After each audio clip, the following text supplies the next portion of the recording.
Assalamualaikum warahmatullahi wabarakatuh. Perkenalkan, nama saya Dina Putri Maharani dan teman sekelompok saya Rosnaini Arumini. Di sini kami akan sedikit menjelaskan tentang apa-apa saja yang terdapat di dalam mata kuliah Kritik Sastra Indonesia. Apa sih kritik sastra itu? Kritik sastra adalah salah satu ilmu sastra untuk mengatur penilaian suatu karya sastra, serta kritik sastra itu sebagai resensi dan ulasan dari karya sastra. Prinsip karya sastra adalah menilai karya sastra dengan tujuan untuk mengatur yang mana baik buruknya.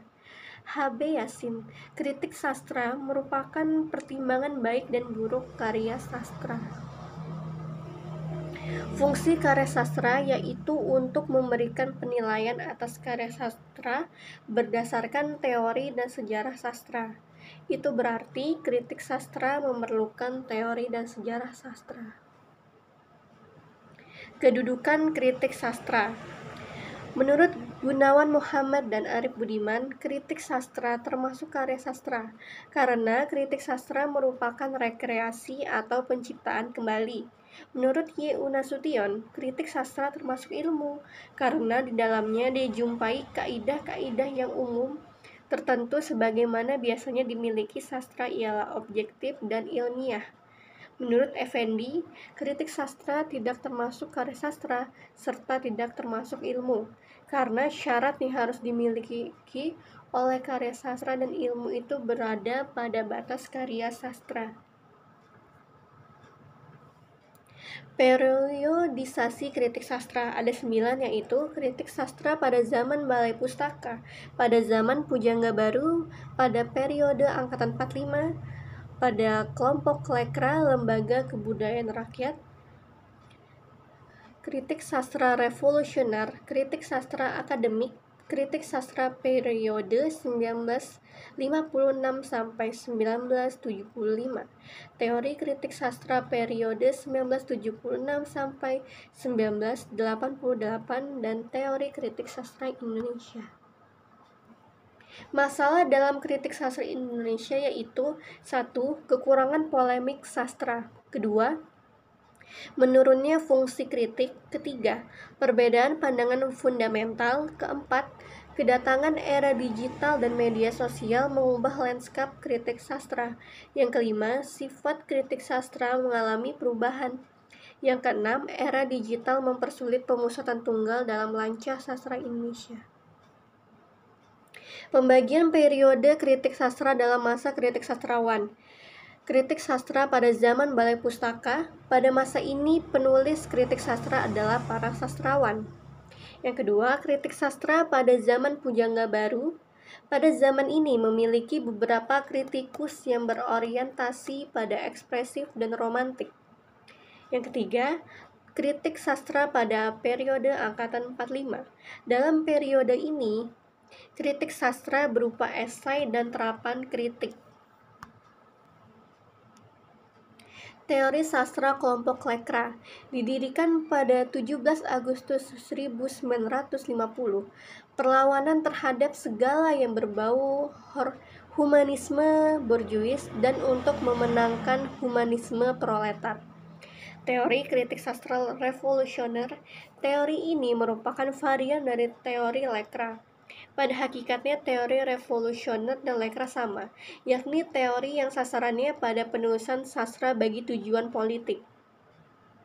Teori kritik sastra akademik. Pertengahan tahun 1950-an teori ini muncul karena teori ini ditulis oleh kritikus dari kampus universitas dan mendominasi kurun waktu 1950 sampai 1988. Maka teori ini disebut teori akademik.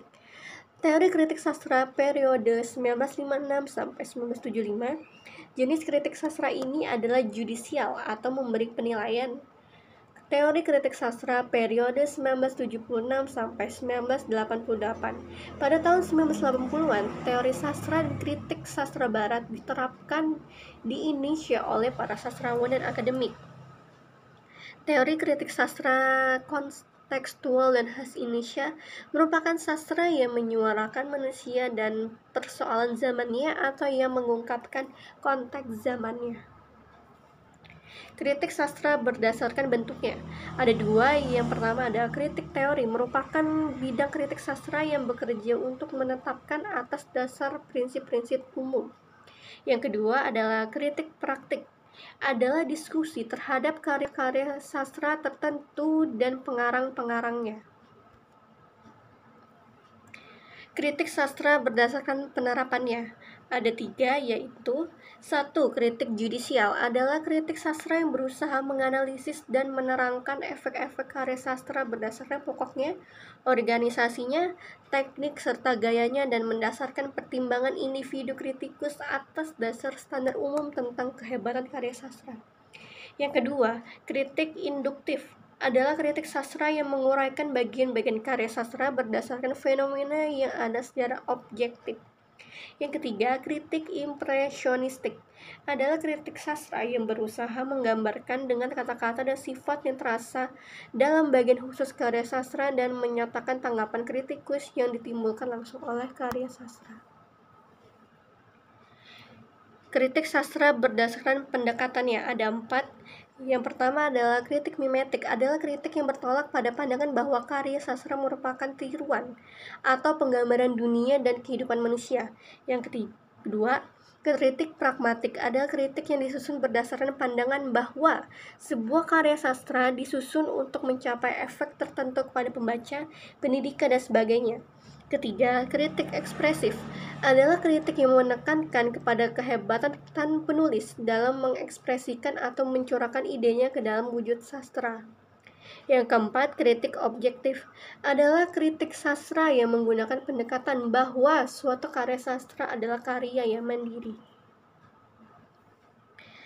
Ada 6 kriteria yang digunakan untuk menilai sebuah karya sastra. Yang pertama adalah inovasi, yang kedua adalah koherensi, yang ketiga adalah kompleksitas, yang keempat adalah orisinalitas, yang kelima adalah intelektualitas, dan yang keenam adalah eksploratif. Penilaian karya sastra relativisme berasal dari kata relativus yang berarti relatif. Yang kedua, penilaian karya sastra absolutisme, yaitu paham penilaian absolut yang menilai karya sastra berdasarkan paham-paham dan aliran-aliran non-literer. Yang ketiga, penilaian karya sastra perspektivisme adalah paham penilaian karya sastra dari berbagai sudut pandang, yaitu dengan menunjukkan nilai-nilai karya sastra pada waktu terbitnya. Dalil J. Elema, dalam menilai karya sastra harus juga dilihat hubungan antara sastrawan dengan karya sastranya, mengingat bahwa karya sastra adalah penjelmaan pengamaan jiwa sastrawan ke dalam karya dengan medium bahasa. Tahapan kritik sastra ada 4 tahapan. Yang pertama adalah tahap deskripsi. Tahap ini merupakan tahap pengklasifikasian dan pendeskripsian nama tokoh dan latar fiktif dari karya sastra berdasarkan alur cerita. Yang kedua, tahap penafsiran ini merupakan penjelasan atau penerangan dari makna tersirat dalam sebuah karya sastra. Yang ketiga adalah tahapan analisis. Tahapan ini merupakan tahap kritikus dalam menguraikan data dengan mencari data dan membanding-bandingkan dengan karya sastra lain. Yang keempat, tahap evaluasi dapat dilakukan melalui pujian ataupun ejekan. Tujuannya untuk mencapai kesempurnaan dalam sebuah kritik sastra.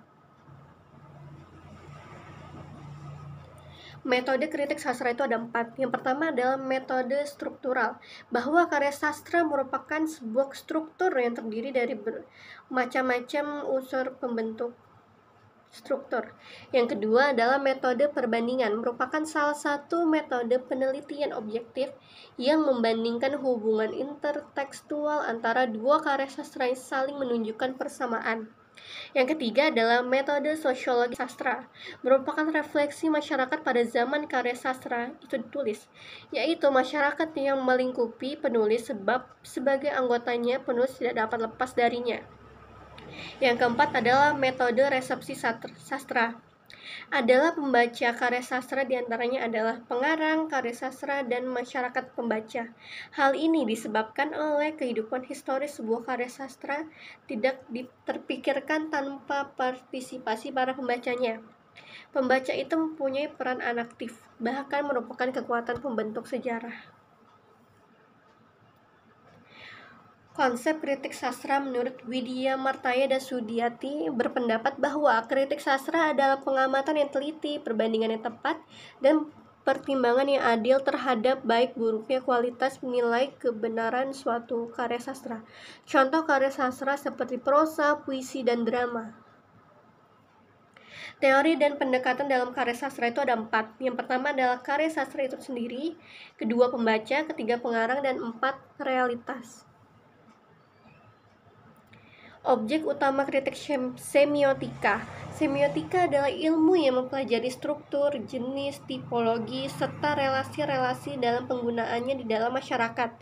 Semiotika mempelajari relasi di antara komponen-komponen tanda, serta relasi antar komponen-komponen tersebut dengan masyarakat penggunanya. Kritik puisi dengan teori semiotika puisi Rivatere. Dalam teori semiotika Rivatere terdapat tahapan-tahapan dalam menemukan makna, atau dengan kata lain, tidak hanya pemaknaan hermeneutiknya. Langkah-langkah tersebut yaitu pembacaan heuristik, menemukan kelangsungan ekspresi, pembacaan hermeneutik, menemukan matriks, model, varian, dan hipogram. Dengan demikian, maka pemaknaan puisi akan lebih jelas. Kritik puisi dengan strata norma roman. Karya sastra tidak hanya merupakan satu sistem norma, melainkan terdiri dari beberapa strata atau lapis norma. Analisis strata norma ini cocok untuk pemula karena merupakan analisis formal saja. Ingarden tidak mengemukakan nilai puisi yang dianalisis. Bentuk kritik struktural pada karya sastra. Ciri-cirinya adalah 1. Perhatian terhadap totalitas dan keutuhan. 2. Strukturalisme tidak menelaah struktur pada permukaannya, tetapi struktur yang berada di balik kenyataan empiris. Yang ketiga, analisis yang dilakukan menyangkut struktur sinkronik bukan diakronis. Strukturalisme merupakan pendekatan anti-kausal. Kritik dengan pendekatan stilistika. Pendekatan stilistika di dalam kritik sastra bertolak dari pandangan bahwa isi pokok karya sastra itu ada 2. Yang pertama adalah bahasa, dan kedua adalah isi yang berupa tema, pikiran, dan falsafah. Pendekatan stilistika menganut paham bahwa unsur pokok sastra adalah bahasa. Dengan kata lain, pendekatan stilistika berarti asumsi dasar yang digunakan oleh kritikus dalam menilai suatu karya sastra ditinjau dari segi kebahasaannya. Kritik feminis. Ini adalah salah satu kritik sastra yang berusaha mendeskripsikan dan menafsirkan pengalaman perempuan dalam berbagai karya sastra, terutama dalam novel dan agak jarang dalam drama dan puisi.